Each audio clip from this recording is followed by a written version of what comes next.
Hello, looks like we're live. Hello, Sheila. Nice to have you here. Um, just have a little moment for people to arrive. We're going to be drawing France von Stone today, which is exciting and nerve-wracking. As she's so amazing, and in May she drew my portrait as part of the Drawing at Home with France series. In one of the live streams, I posed and posted a shot for France. So it'll be nice to to draw France today. And yeah, she's super inspiring. So it's going to be interesting. Yeah, just working with a wonderful reference photo that she's provided for us. And the link should be just below the stream video if you'd like to access that and draw along. Hello, Ensim. Nice to have you here. Who else is here in the chat at the moment? Sheila, Ensim in Berlin. And whereabouts are you today? I'm in central Germany. I'll be here for about another month in this room, and then we're moving, not too far away, but there'll be some new scenery and new places to explore soon. So that will be exciting. Beata, cool. Yeah, so Beata remembers drawing from my photo in France's class. So yeah, it's nice to do this drawback today. Charlotte, hello, and Uta. The most west of Germany. Where is the most west of Germany, Uta? That's would be interesting to know. Göttingen, where I live, is. I've heard it said that it's right in the center of Germany. That if Germany was like a big sketchbook and you balanced it in the center on Göttingen, that it would like balance, apparently. Ray is in Chilhowie in Virginia. Lydia from Montreal. Kim in Knoxville. I rock, thank you. You rock too. Annette in Denmark. Christina in Oregon. Lydia in California. Karen in Los Angeles. Nice to have you here. Brian in Alberta. I just had a visitor from Canada. He's from Vancouver Island, but he's been living here for 5 years now in Germany. Sheila, you've been wanting to draw France for a long time. Now is the perfect opportunity to do so. So, Uta, you're almost near the Netherlands. I lived in Maastricht for a little while in the Netherlands, which is like so close to Germany. Cindy is here from Chattanooga, Tennessee. Cool. That's a nice name. Yeah, wonderful to be here with you all right now. And so as most of you, or some of you heard, we're going to be drawing France von Stone, which is a great honor. So here's this wonderful photo that she shared with us and is available on the Sketchy app.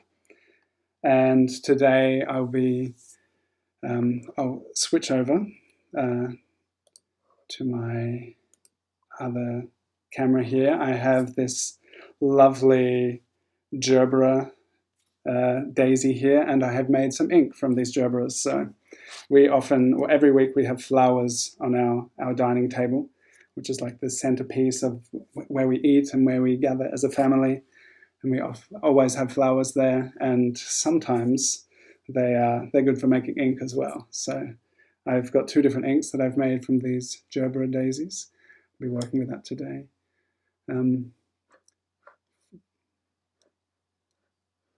Yeah, cool. So one of them is made, this one here is darker, and it's I made it with dried petals, and this one here is a lot lighter, and I added some lemon juice as I simmered some fresh petals, and the color was being released a lot slower than with the dried petals. And so I simmered it just a little bit, like the lowest temperature on our stove. And that was enough to really release the pigment. And then I squeezed a bit of lemon juice into it, and it has a really nice kind of red color. So it'll be two-toned drawing, and this lighter one, be able to use it for shading. And I have two new pens that I've just cut, and I think this one is amazing. I found it last weekend, just a really cool, gnarly elder branch. And so this is, I don't know how broad, maybe 3mm nib. So yeah, that's a cool one. And this one I just cut like half an hour ago, and it's super broad. So this is over 1 centimeter, I think. And also it's a really nice branch. So I just like finding nice crooked deadwood on elder trees and turning them into cool pens. So here we are, the two pens for today. And because these inks, one of them has lemon juice in it, the citric acid as a modifier, I don't want to mix up the inks because they will just affect each other. So I have cut a pen for each ink. So let's start drawing together. Where are we going to start today? I think maybe I'm a little bit shaky. I've just like rushed inside. We had visitors, getting ready, and maybe nervous about drawing France. But that's all right. I'll just get into drawing and chill out, get into the flow. I like this shadow shape. Oh, you can't see what I'm pointing at, but on the left side of the photo, we have the shadow shape around the eye. It's really nice, clear shape. So I think I'll start around there. Beata's natural inks have dried out. Funny you should mention that. This is also Gerbera ink, which dried out. You can see the cloves I put in here to preserve it. And if it's totally dried out, you can use a brush and get some water, wet it, and maybe I could do that here as well. And you can reinvigorate some pigments if you get them wet, and then you can actually paint with it. It's almost like using watercolor. So don't despair, Beata, that your natural inks have dried out. Maybe you can still use them. And yeah, it's super concentrated, this one, so it's lovely to use. So I'm not the only one who's nervous. Polytubias is nervous too. So let's just take a few deep breaths and realize that it's just ink or paint and paper, and it's a photo of a person, and it's all going to be okay. We'll be all right, and we're in it together. Okay, so let's start drawing. So in case you haven't seen me or heard me talk about drawing before, I really love broad-edged drawing tools. So I cut these pens like calligraphy nibs because they just offer a really nice line variation. Yeah, and it's just such a delight to draw with, I think. Oh, Wendy's here too. Nice to have you here. Dee Singh, I am well, thank you. Patrick, awesome, nice to have you here too. So just in time to start the drawing together. So it's like just come down the curve of the nose, and there's this kind of thicker shadow, and then it goes into what do you call like the end of the nose? If Tiffany were here, she could probably help us out with anatomical terms for the different parts of the nose. It's fascinating. I did a Proco portrait class back in the day, and he kind of broke down the anatomy of the nose, and I thought it was so beneficial and so helpful to understand the different parts of the nose. So I haven't retained the terminology for the anatomy, but it's really helpful to understand the anatomy. But it's also not totally necessary. If you can train your eyes in a way to just perceive the shapes and their relationship to each other, then that's also totally possible to work that way. But I just think it's super interesting to understand the anatomy as well. it's just fun to learn and kind of understand things. So feel free to write questions in the chat, have conversations with each other, hit the like button, and occasionally I'll look up and see if any questions have been addressed to me.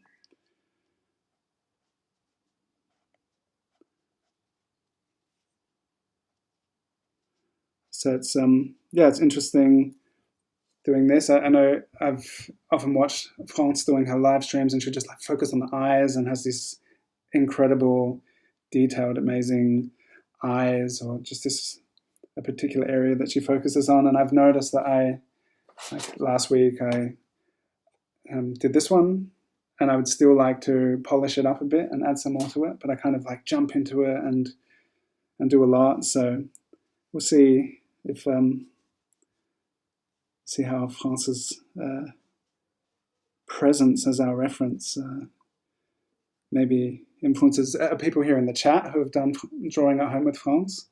It was a super awesome month in May, and she's just a wonderful teacher and sharer of her process.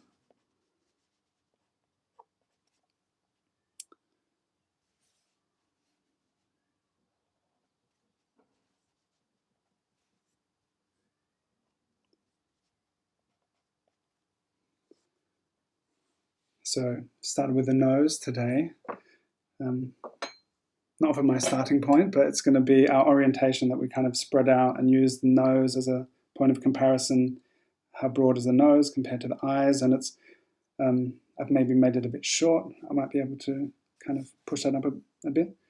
But just having something as a point of reference to use as a guide throughout the entire drawing, I find really helpful. So now the width of the nose has become the kind of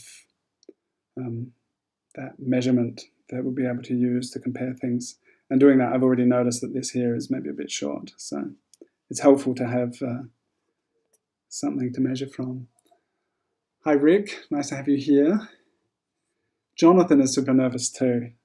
It's nice not to be the only one super nervous. It's interesting because I was just with Jesse, who visited today. I was talking about how it's such an important lesson to learn to relax and not be nervous. Or you can be nervous, but just to draw anyway and get drawing and to work through it. And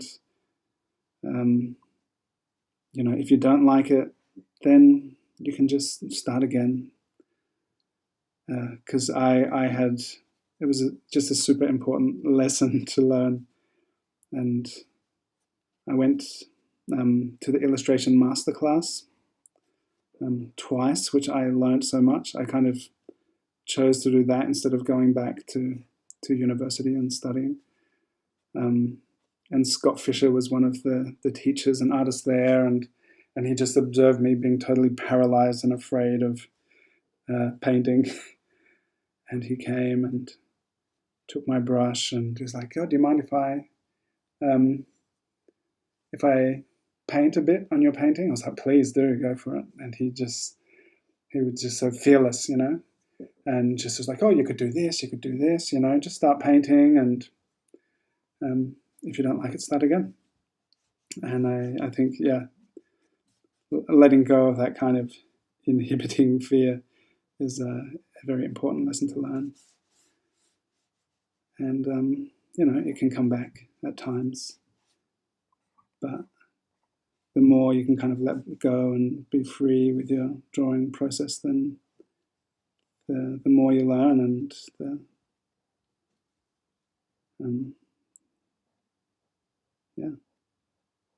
it's definitely more relaxing not to be terrified.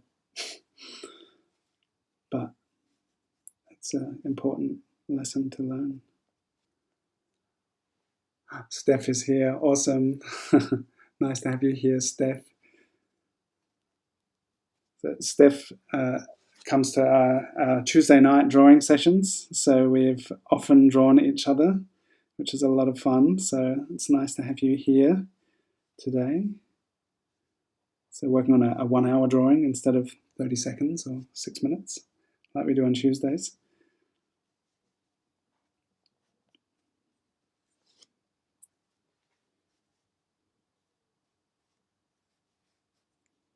Oh, that's super interesting, Rick.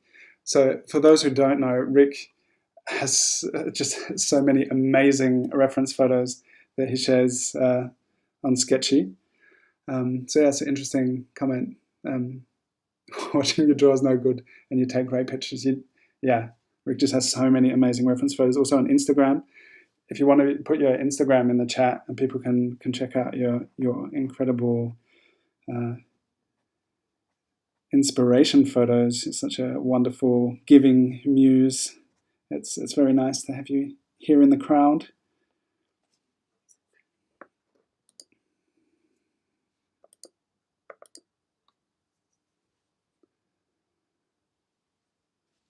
So sometimes I have these interesting phases because I tend not to plan things out and just start drawing.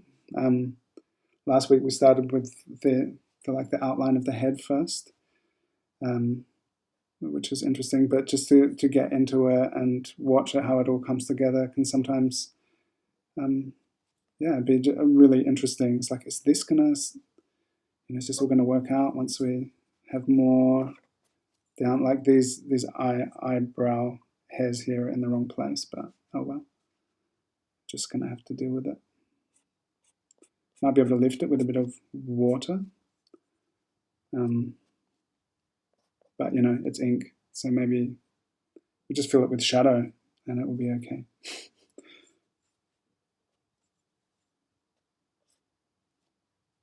So what are people drawing with today? Oh, cool. Rick has added his, put his Instagram account in the chat here. So check out Rick the Muse and Rick the Muse 2 for some amazing reference photos of Rick. Ah, Franz is here. Awesome. Nice to have you here. And no problem being late. It's perfect. I wish I could make it to your drawing sessions regularly, but it's like our meal time, and it's important to get the little ones fed. Otherwise, they go wild. But yeah, awesome having you here, Franz. Thank you very much for your beautiful photo here. Thank you for all that you give to the community.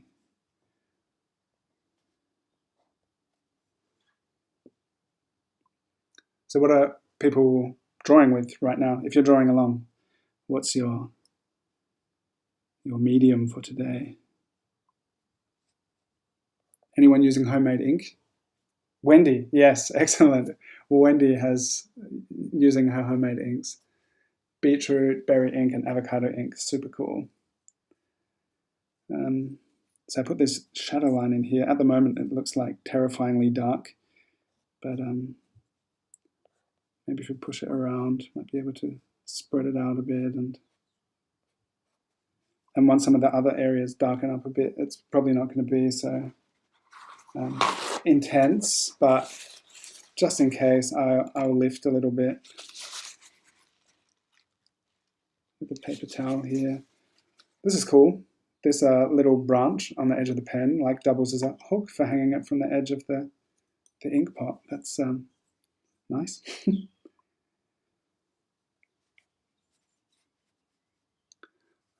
Okay, I've reached the top of what you can see, so I won't worry too much about the hairline then.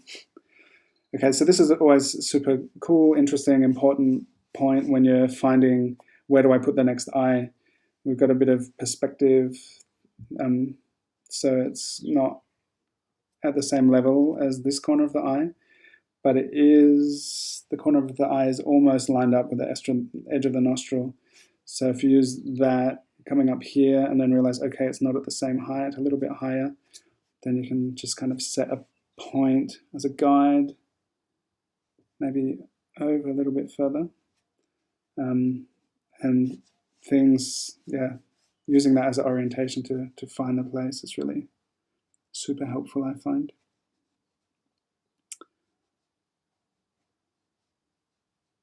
And it's interesting here, both eyes, because of the perspective um, and the way she's looking with the turned head, they have really different shapes. So that's the interesting anatomy thing happening again. Like you get this. That was also in a Proco video where I explained the curvature of the lens over the iris.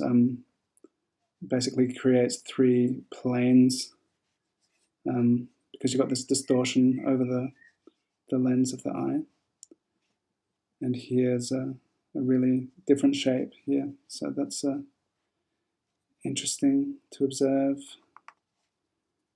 And here with the eyelashes, the broad edge of these calligraphy pens is just really cool. So I think I often lay down these kind of careful lines, and then you can really thicken it up where it's appropriate, wherever you want to. And get a really nice variation in the pen stroke. And it can just be so fun playing with that. And that's I think, awesome fun thing about making your own pens, just experimenting with different nib shapes and stuff. It's cool. These inks I just made today, and I haven't put any binder in them yet. But they feel good. Like they're kind of concentrated enough that it's not an issue. Sometimes they can be a bit watery, but these feel good. And sometimes binder can be really helpful though. So I'll use either cherry sap or gum arabic as a binder. I prefer cherry sap because I can find it myself. Go foraging. And it's been raining here, so when it rains and you've got cherry trees, the water gets pumped up through the tree, and that's like the perfect time to go find cherry sap to turn into binder.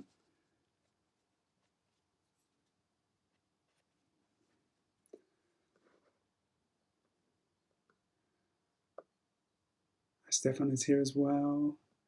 Pinecone ink, excellent. Nice to have you here with your pinecone ink. You have such an abundance of pinecones around, right? It's awesome. And Charlotte's using ink and a homemade bamboo pen, totally cool. And Johnny's got a bamboo pen too.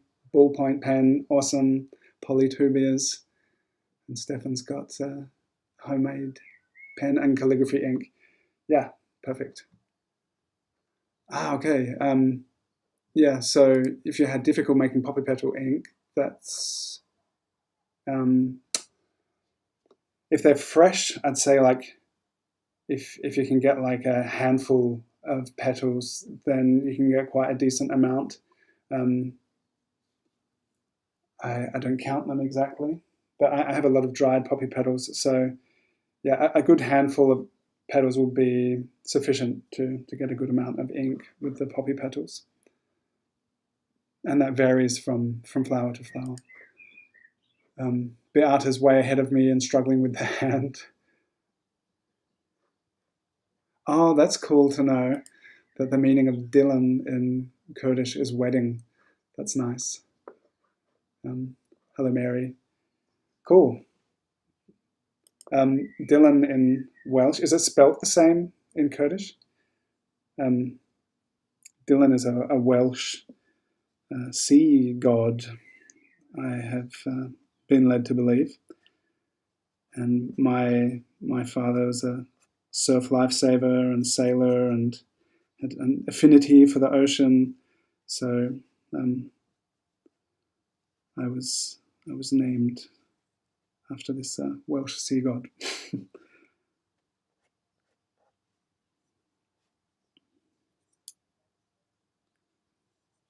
So yeah, Beata, hands can be pretty tricky. I'll work my way to the hand and see how we go with that together.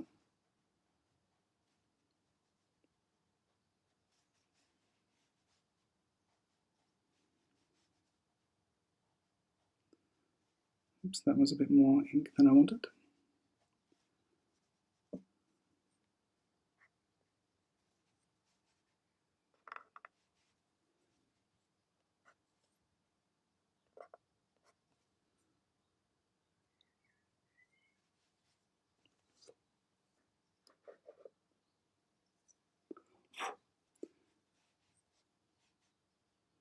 sometimes with these pens. It's good to cut off the bark so that it doesn't soak into it. And also some of them I still have bark on, but bits of lichen and bark and stuff can fall onto your paper and into your ink.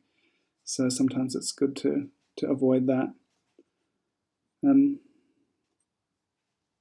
just wondering here, maybe it would be cool to use the other pen, another ink, just to start getting that in here as well. Since I have these two inks from the same flower, then it'd be great to use them.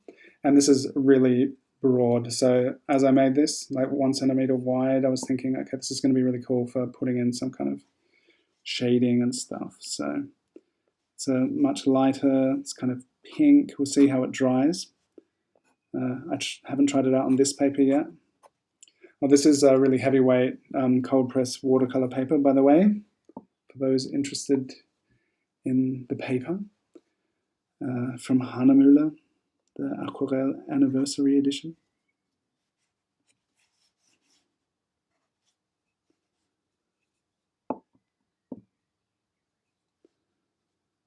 So I think it's super fun putting down these big shadow shapes. Just instantly kind of gives a more kind of impression of form, which is fun. And you can still get away with calling this line work, I guess, because it's such a big fat pen. Careful not to dip it in the wrong ink.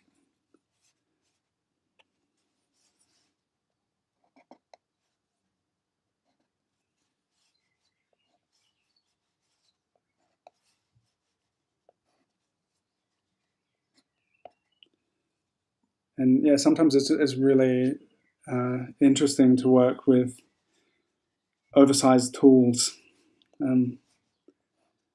I used to have the tendency to have, when I was a teenager, I really liked mechanical pencils because you didn't have to sharpen them, and maybe I was lazy.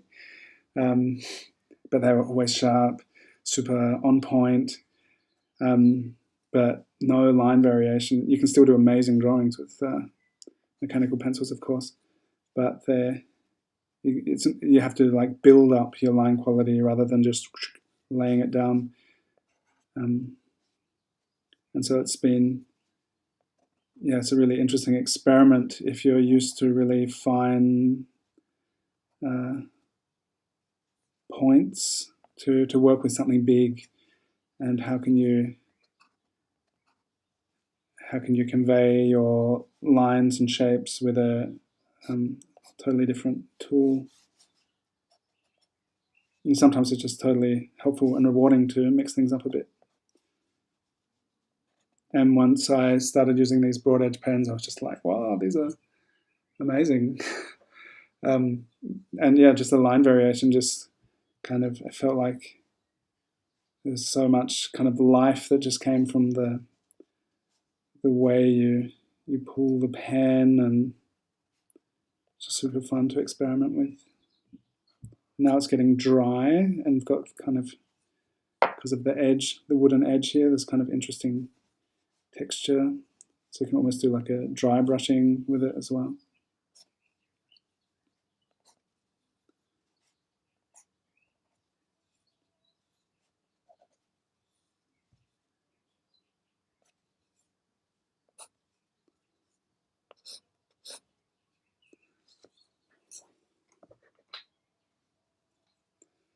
So is anyone here who's doing or has done the Ink Naturally course and continued experimenting with ink making? So some people are still doing it. It's like on demand. You can just do all of the classes one after another now. But I know some of you who were doing it in June, we were making inks together, and now, like I see when I go outside, there are so many different things available, so many different things flowering, and yeah, new things to experiment with. So I wonder if any of you are still experimenting with your ink making, and if you've found new things, that would be super interesting to know. So at the moment, there's a lot of St. John's wort here, which is a pretty amazing yellow flower, and it creates this amazing dark red ink, even though it's a yellow flower. So that's So interesting. And the cherries are ripening. So not only cherry sap, but could use cherry juice to make ink. And like when the berries fall to the ground, it's like, oh, or they're, been eaten by bugs and birds and you don't want to eat them, then maybe you can paint with them instead.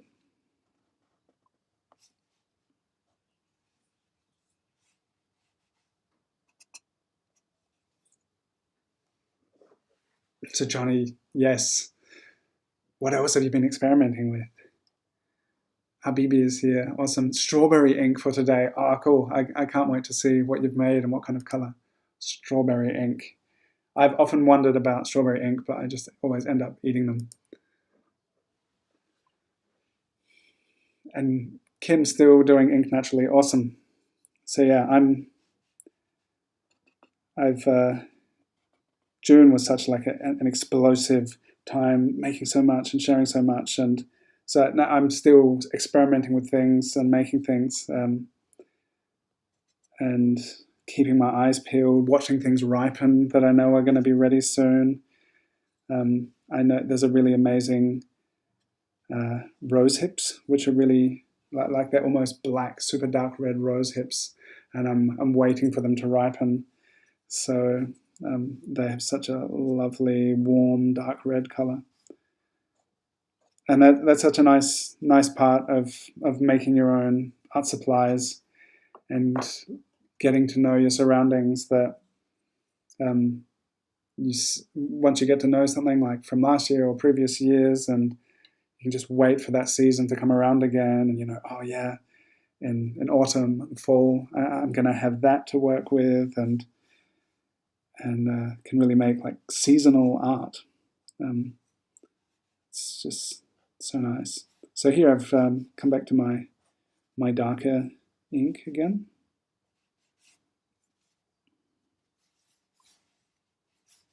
So I want to start working on the hand. So just kind of finding my place. Where do I want to? I haven't been measuring too much here. Just kind of expanded down in this direction. But the little finger, which is resting on the bottom of the lip, pretty much lines up with the edge of this nostril. So that's a cool landmark to find there. And then the next finger is like, maybe I didn't line this up so well with my drawing over here, but it looks like it goes to the edge of the iris here, which kind of looks like it should be over here. So sometimes by doing this kind of measuring in your drawing, you'll find mistakes that you've made. You try and line up with something and be like, hang on, that's not right, that should be over there. But spotting these things is also a totally important way and helpful way to learn.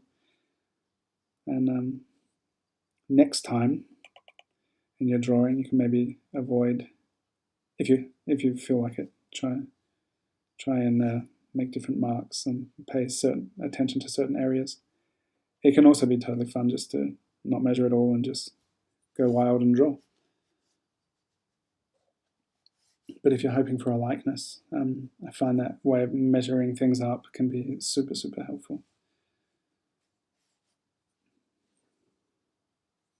So I don't know, maybe I'm kind of have expanded the face a bit as I've moved down. But I hope France doesn't mind. I'm sure she won't.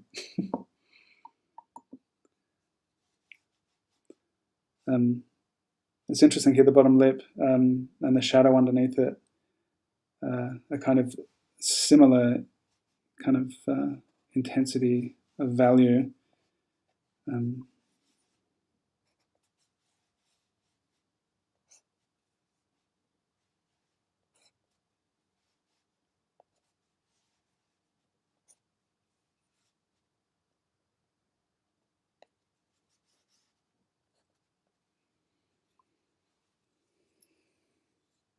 Okay, thanks, France. Maybe I didn't expand the face, just that eye. It's maybe a bit small. We'll see. Have I missed anything here? I'm just reading the comments at the moment, so if there's something you'd like to say to me, say it now. Danina's scavenging petals. Yeah, it's so cool to just have that that eye, it's eye opening. This natural ink making, be like, oh, maybe those petals will be really awesome for making ink, and I take care to let them. It depends. Like as I often say, it's really important to take from the abundance of nature, which is awesome with Johnny's pine cones and charcoal. Because there's so much of it, you're not having any kind of noticeable impact on the environment. And if there are a lot of petals, like rose petals, as they've been pollinated, and then they just drop so many petals, and it's a perfect chance to then take some of those and make ink with them.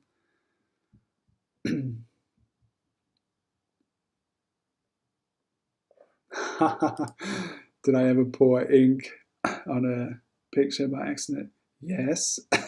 I once was doing a 1x1 meter canvas with a big portrait, and a friend gave me some graffiti pens to experiment with. And so I had this big pen, and I wanted more. It wasn't ink, it was paint. But it was like I was working on the face on this big portrait of a goddess and Durga. And I was drawing, and it was this red pen, and I wanted more paint, and I was like squeezing the pen, and it just exploded all over the face and the floor and the carpet. Yeah, that was fun. Just paint everywhere. I haven't done any portraits with graffiti pens since then. And I have, yeah, sure, I've knocked. I wanted to start one of my Ink Naturally videos. I think I was like all ready to start recording a video, and then I just like knocked paint all over the paper. I hadn't started drawing yet, and it went all over the carpet too. So yeah, it happens. It's exercise in awareness as well. Try not to knock over ink. Peggy's using cherry bark with iron. Awesome. That's so cool. So hopefully it's like a nice dark ink, bark and iron. A lot of different barks that you use, you'll get nice dark colors with it. I create art. DM sketching. Thank you, DM sketching. I hope you're doing well. And France has already given the seal of approval. It's already so you. That's wonderful. So let's keep drawing. So this is all dried now. Sometimes it's nice to take a moment for things to dry, and then you can return with the ink and add some more line and layer without things bleeding too much. So now I can get back to it. So that will be important around the eyes.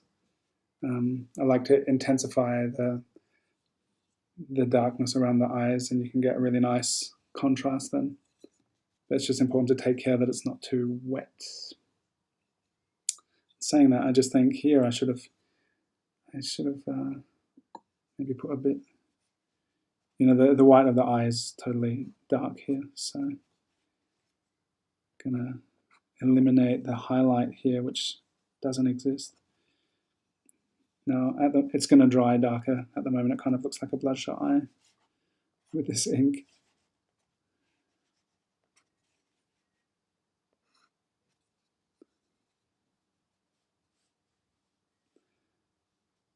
So it's interesting when you have these really long, clear shapes, like from the edge of the eye around the cheek here. If you can find a really clear kind of flow and just do it in one stroke, like one conscious line, that can be really lovely. I think lovely to draw and lovely to look at as well. If you just So sometimes maybe take a moment, because there's this point where it kind of peaks out and then turns back in.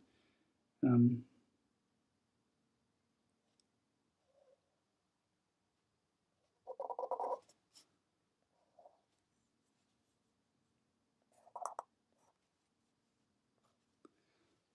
there was something when I used to work with my mechanical pencil back in the day, and I would do these. Rebecca, who I did my mentorship with, she called them furry or fuzzy lines, where you go, and it's really undefined, and which can be cool as well. But just having a clear choice, like boom, that's the line, that can be so nice. Oh, that's awesome. You trail run barefoot, you're running through the woods, collecting pine cones. What have you become? Even more yourself. I don't know. Totally awesome. I'm sure you were awesome before. I didn't know you before the class, but that's so cool to hear. I love it. You have become you as you have always been. That's such a cool story. Yeah, and having the forager's eyes really change you, right? Just the way you experience the world and looking at things, and can turn an ordinary walk into a potential journey of artistic discovery. I'm reading very sporadically an awesome book at the moment called Color, A Journey Through the Paint Box. I can't remember the author, but that's the name. Look it up if you're interested. And it's like there's not many pictures in it. I was a bit disappointed at first, but this woman traveled discovering the history of colors, and I think we get so used to this incredible world of color that we live in, and the history of these colors that we paint with and see in our daily lives. It's fascinating, kind of the background and the lengths that people have gone to find color to work with.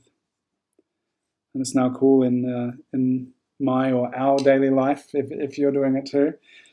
To just have that eye for color as we move through the world.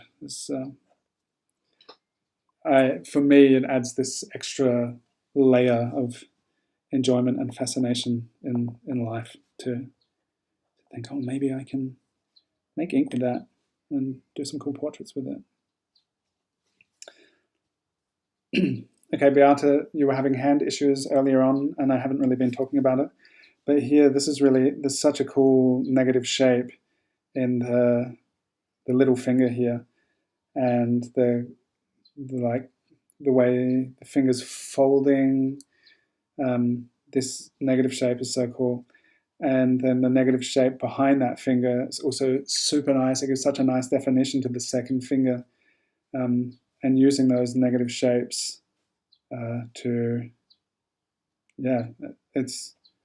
it's always about finding orientation, or so often the case, that it's cool to, you find this negative shape, and this could just be filled in with shadow here. And that helps kind of jump off to the next negative shape. And yeah, I think that's a helpful way to look at things, because hands are just so complex. And if you're able to break it down into abstract shapes, then it can be really helpful in the process of drawing things.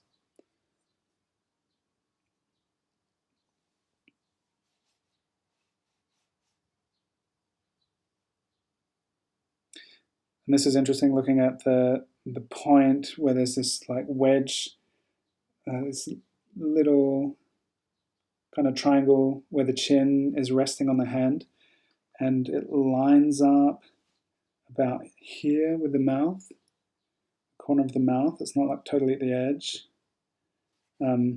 So looking at this point, and then it's a bit lower about here. So that will, just using that.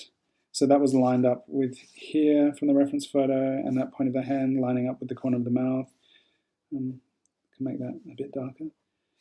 And then using that and just kind of spotting that angle, the way it drops down, as a helpful point for finding this line. And then it's flattening out a bit. It doesn't just go down at the same angle all the time.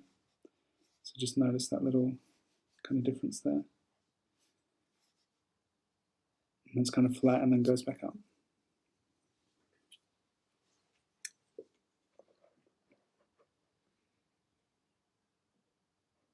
Johnny, I have not read Natural Born Heroes. Should I? Yeah, France, thank you. Yeah, I think it's such a helpful way to do with hands, right? So hands are so intimidating because a hand is so expressive, and we're so used to seeing hands, and so it's obvious. It's just instantly recognizable when hands are wrong. But if you can, yeah, just reduce it all to simple abstract shapes, I think it's helpful in drawing anything. Not to think, oh, it's a hand, I'm terrified of hands because they're so hard to draw, but just how can I simplify and break down this shape? And I find it a helpful approach with anything that seems overwhelming, just to simplify it. You kind of put it through that abstract shape filter in your mind, and then it's like, oh, it's not a hand, it's just a bunch of shadows and lines, and it'll be okay.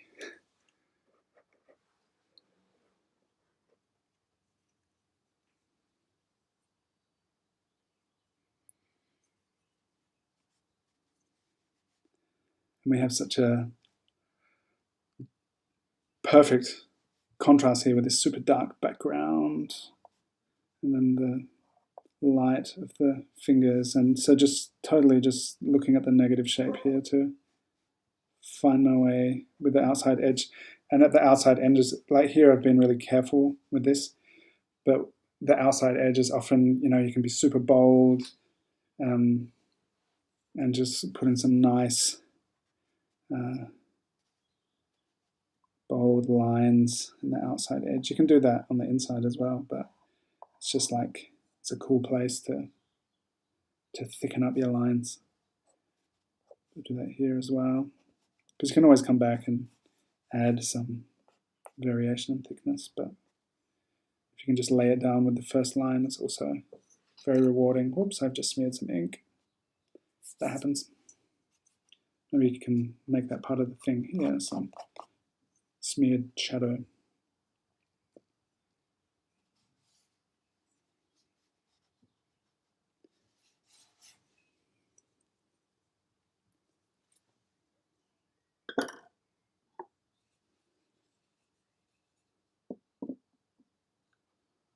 Cool, Beata. I'm glad that little hand talk has been helpful.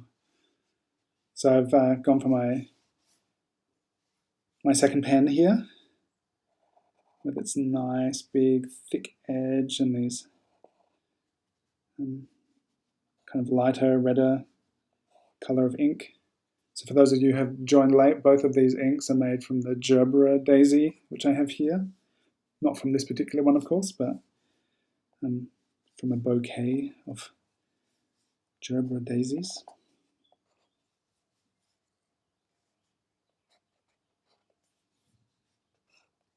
Not sure how easy they are to grow, but we're going to be moving soon, and there'll be a garden, and I'm totally looking forward to planting some colours in the garden. I'll be able to plant my own art supplies. That will be so cool. So foraging is awesome. I just love being in nature and collecting things, but it'll add another dimension to be like, okay, what can I plant to paint with, to draw with? If anyone has any tips or has experience planting ink and dye plants, then feel free to share them. I'm always excited to learn.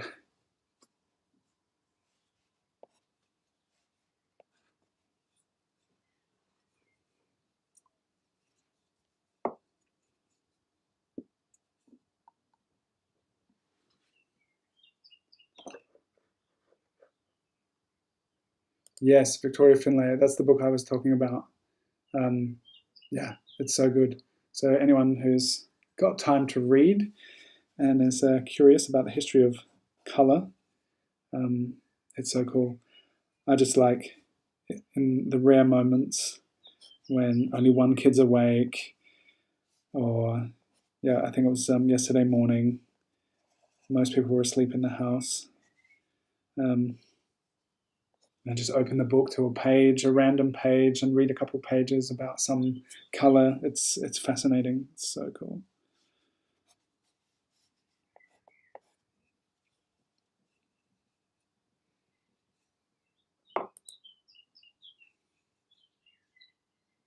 SP, hello, New Mexico.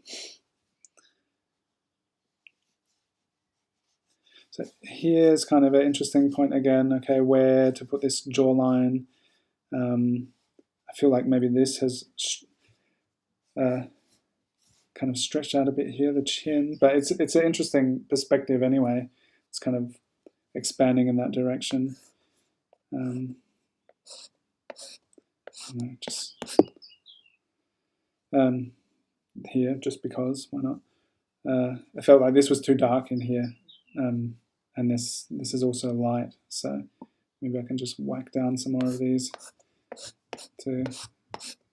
This could also be super dark, but since my big fat pen here is for the lighter color, I'll keep it at that for now. And once you've got these wet areas, you can also just drop in a lot of pigment. If you're using a lighter ink, and yeah, sometimes it's just cool to drop in some more ink there if you want it to be darker. Okay, back over here, I was like, okay, where am I? How's this going to work? And there's actually interesting shadow forms in here which are quite light, but they're also like oh, you can't see what I'm pointing at over here, but we've got this light shadow form going here. That's probably because the chin's being pushed up a bit, and learning to see those light shadow forms, which you wouldn't instantly kind of categorize as shadows, but there are these midtones in there, and they're also kind of helping give some kind of orientation here. And they come out to about this edge, and then there's like another centimeter or so, so it jumps out to about here. And that was something that I found super helpful when I realized, shadows, bold shadows are such a delight to draw from because they're so clear. But recognizing those midtones or really light alterations in value, they're also a really helpful guide to draw by.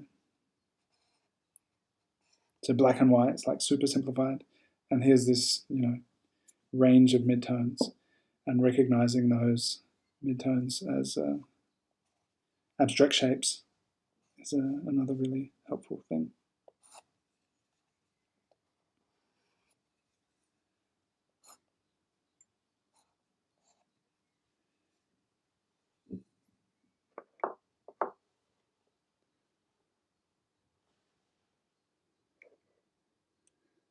I'm just sometimes I don't know how the delay works with the comments. Sometimes it seems super fast, and sometimes it takes a while.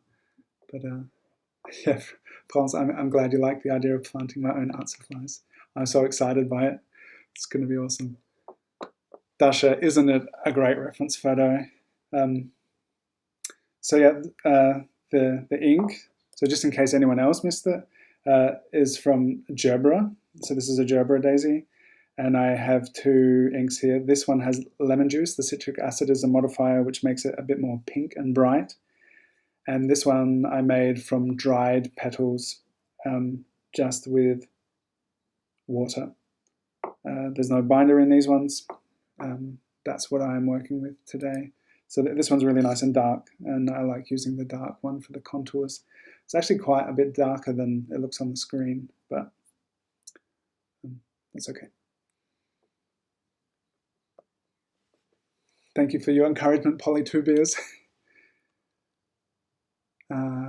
will any stick do for the drawing? Hardwoods are good. I haven't bothered trying with any softwoods. I'm sure you could use them. You can use all sorts of things. You can use seed pods. You can get really experimental with your natural art supplies. But elder is my favorite. I have a special emotional connection to the elder tree and its mythology, and it's just such a beautiful, wonderful plant. And the great thing is that elder has this soft pith, which you can kind of dig out, and it becomes like an ink reservoir, so you don't have to dimp quite as often, and you can do extra things to it, so it holds a bit more ink. And walnut also is really like almost hollow in the middle, so walnut and elder are my favorites. But you can also just sharpen them to a point, and then you can use any hardwood, really. But I like big, flat, broad edges.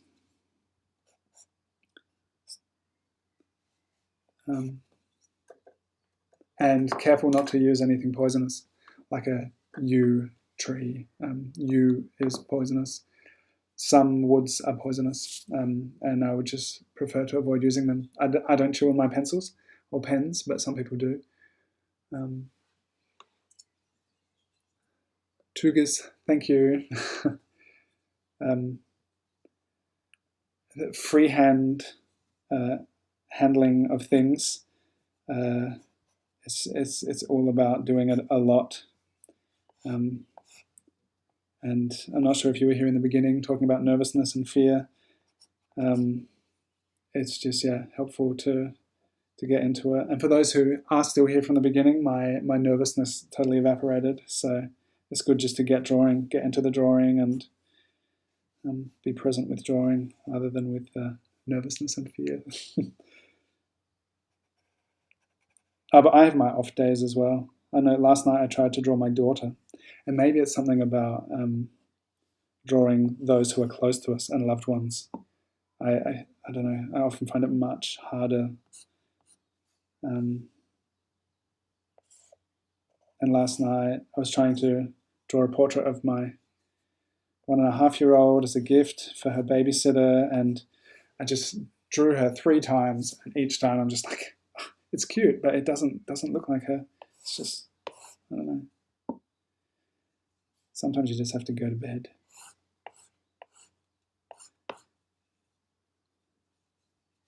And then maybe it'll be better the next day.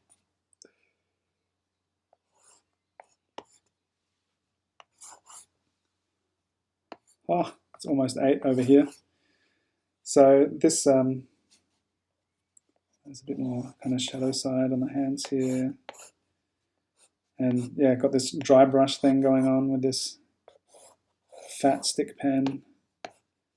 So it's cool, just kind of adding some, maybe start to get a bit painterly with very minimal ink pigment on here. Got this scratchy dry brush kind of effect.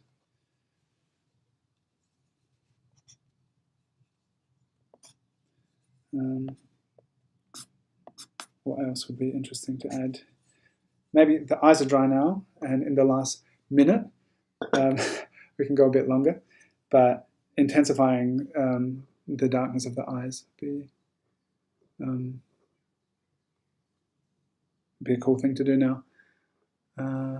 Sheila is so happy to draw France today.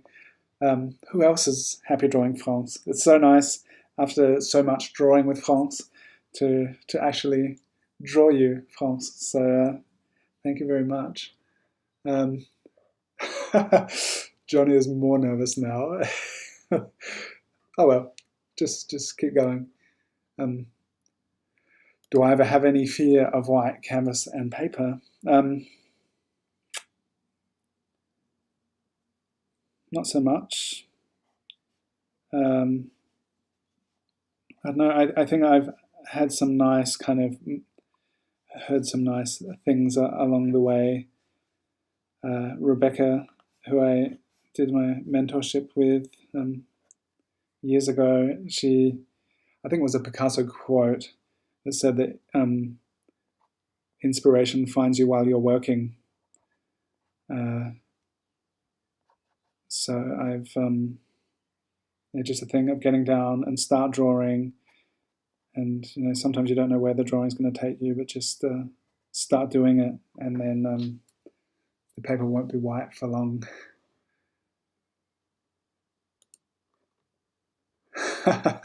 France is just watching, not doing a self-portrait. That's cool. Patrick is happy. Suzanne, I'm glad you liked that nugget of wisdom. It's very important. Sometimes you just have to go to bed. Yeah, that's interesting, polytopia. So I think that kind of fits into the thing I was saying. It's even more so with like family members and loved ones when you feel like you know someone and you've spent so much time hearing, listening, and learning from someone to then draw them. I don't know. Is it like we have different expectations of ourselves, or we want it to be a certain way? I don't know what's going on here. Yeah, and it's the thing about expectation, especially if you want it to turn out like the idea of doing someone justice, or I want this to be nice because this person is nice. When you have a personal connection to someone, it's a special, an extra special challenge.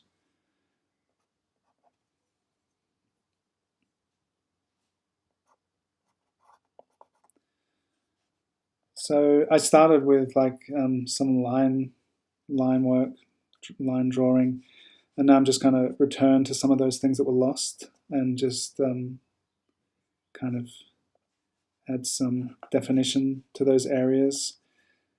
And I think it'll be a nice kind of finishing point for today. And I often do this where I start with a line drawing and then I start building on it, and you kind of lose that hierarchy of line that you set out in the beginning, and it can just be sometimes really nice to return to it and redefine those things that we set out in the beginning.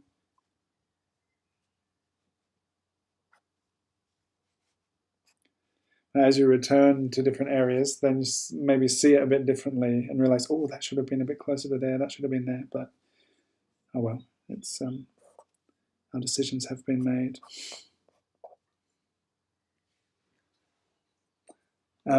SP, yes, this live stream will be available in its recorded form. So for anyone who joined late, feel free to check it out from the beginning, see what you missed. I'll have a little bit more time to finish your drawing. How are people feeling with their drawing, those of you who've been drawing along? Oh, and Henry's happy to be drawing France too. That's great. Me too. This has been nice. Nice hanging out with you all and drawing France.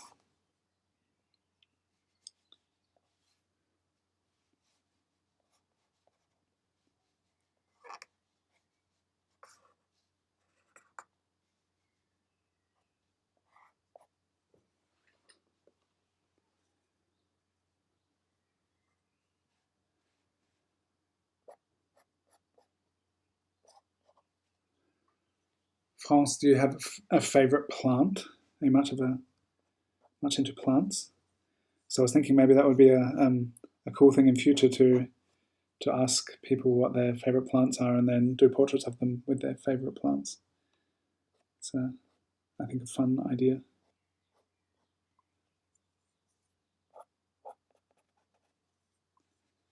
So I hope you're happy with the red gerbera. I think it's a super nice color to work with. This has been fun. And we can add some marks in the face, freckles and moles and wrinkles. It's often very rewarding just to add a few of these little details that kind of give some realness to a face.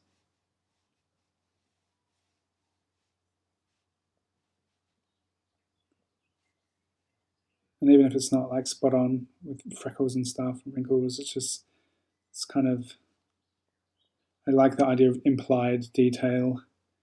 Not to get too carried away with detail, but just some little things like that kind of can give just a sense of realness by implying something. It's a nice kind of challenge that we have when we draw. How do we turn that white piece of paper into something that implies any sense of form or object? It's a wonderful adventure to find out how we like to do that.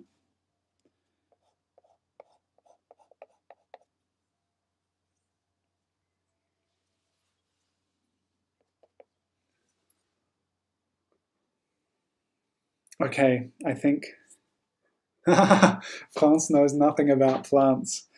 Okay, I'm glad I didn't ask you beforehand what your favorite plant is.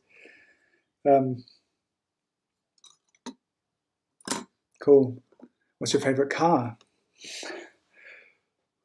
Maybe we could, I don't know, could draw with car paint. What do you even call it? Lac. Cars are not really my thing. They're good for driving around in.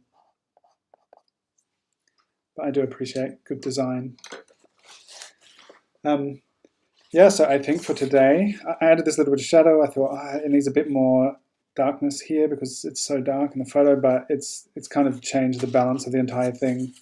So I'm going to take that out again. I like that I've kind of set the contrast in the eyes, and it's kind of brought it back here. And by adding that shadow in the fold of the fingers, it was like, I don't know, just kind of was off balance with what I felt like I had kind of set up with the drawing. So sometimes it's good just to get rid of it.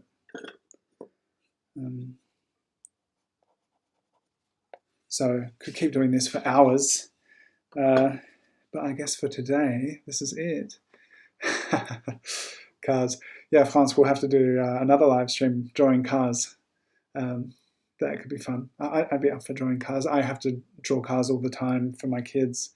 They especially the big one, loves cars. So if there are any last questions for today, feel free to ask them now. If you're interested in making your own art supplies, then sign up for my Ink Naturally class. And if you'd like to, hashtag Ink Naturally. If you want to share this or Sketchy, you can tag me on Instagram at Dylan_Sara.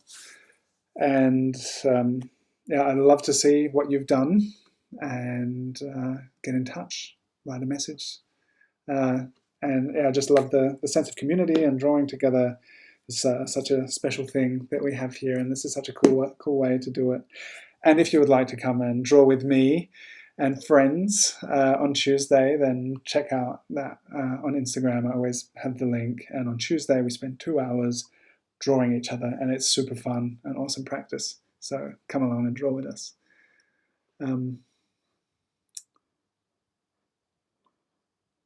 SP, I'm glad it's been so interesting and eye-opening. And yeah, thank you so much, France. SP is saying thank you. I say thank you. Thank you for being a wonderful teacher, and thank you that we could draw you together today. And Ray, yeah. Lots of thanks for France, and you're welcome to everyone who's thanking me. Thank you, Sketchy, for having me here, and it's so nice to be able to share in this way with all of you.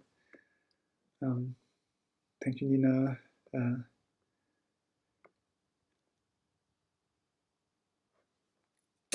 Okay, here's a question. This paper I love, and it handles wet media so well. It doesn't tear up because of the stick. I know exactly what you mean, because sometimes I use other papers and they get wet and then they start to fall apart once you're working with them and scratching it up. But This does not. And since we're pretty much finished here, I'll just show you this is what it looks like. And it's super heavyweight paper, and I really enjoy working with this. And today I didn't get very wet, but it can handle a lot of water, and then you've got to give it time to dry, and it doesn't fall apart. So I think it's a really great paper.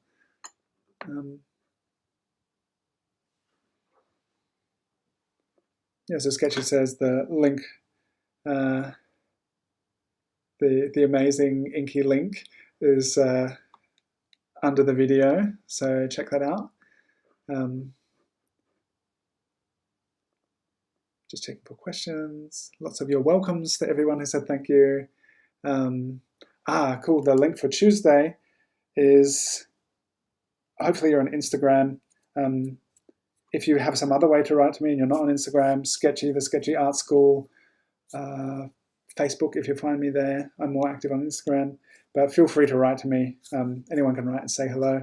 And if you would like the link to the Tuesday portrait sessions, then I'm happy to send it to you. I don't have it here right now, although maybe I could get it. But I'll just read these questions. Okay, that looks like this is the last question. So I will add it in the comments on this video, Charlotte. So if you'd like to join on Tuesday, then I'm going to put the link in the comments. That's going to be a pretty easy way for you to be able to follow it. And anyone else who's interested in joining us. And Johnny was with us on Tuesday, and it was so much fun. It was so cool.